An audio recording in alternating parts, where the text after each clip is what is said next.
Welcome to part 2 of this series of filming a solo cinematic hike. Today we're on location at a really cool place that I like to hike, and I think it'll be a perfect area for what we have in store today.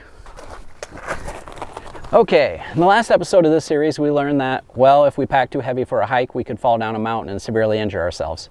And I also went over packing and planning tips to film a cinematic hike.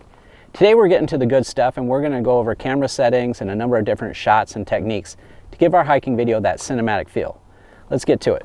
I'm only bringing 2 little cameras and my drone with me today, so I'm going to real quick go over just the important settings for each that are going to help give our footage that cinematic look and feel. For the Pocket 3, I'm going to set it at 4K 60 frames per second just in case I need to slow down and smooth out any of my handheld clips. I'm going to put it in Pro mode so I can use the D-Log-M color profile, which will give me more flexibility in post when I'm color grading my footage, and it'll help give my finished video a more cinematic look. I'll set my shutter speed to 1/120 and my white balance at about 5700 if it's bright and sunny out, or around 7500 if it's cloudy. The next camera I'm using is the Action 4 camera, and I'll keep this right here on my backpack clip. This setting is also 4K 24 frames per second, but I'm setting the aspect ratio to 4:3 so I can capture more vertically in my frame, and it sort of focuses more on the trail in front of me. I'll also be in Pro mode with the D-Log-M color profile, but I'm going to select Auto for my exposure control and set it to 1/200 to 1/8000 and see if this helps adjust my shutter speed when I'm going in and out of the shadows. I'm also going to set a range for my ISO, and I'll set this to no more than 100 to 1600. For the EV comp, I'm going to set this to -0.3 just in case our highlights get blown out. And for the field of view, I like the standard D-Warp mode even though it crops a little.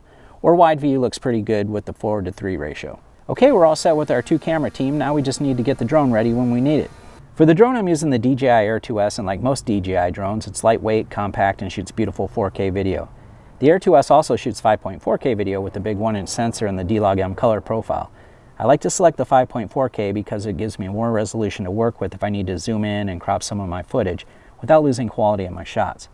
Unfortunately, you can only shoot up to 4K using the tracking feature on the Air2S, and I'll be getting some overhead shots of me hiking and maybe some side follow shots from a distance, and of course a nice establishing shot to start off the video.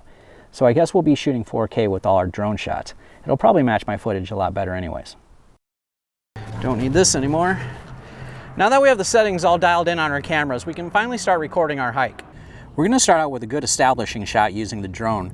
What I envisioned was having the drone follow me pulling into the parking area at the location, and I'll try to get the drone up high enough and at the right angle so we can also get a good aerial view of the whole mountain area that I'll be hiking at.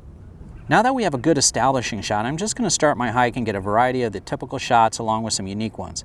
I'll list the shot type for each one and any notes on how I recorded the individual shots. In this diagram posted by StudioBinder.com, we can see all the different shots and what part of the subject will be framed in each shot. We'll also make sure the movement in each of our clips is going the same direction as our hike, so they match up good and it's easy for the viewer to follow. Let's get started.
That's my collection of clips to put together a cinematic hiking video.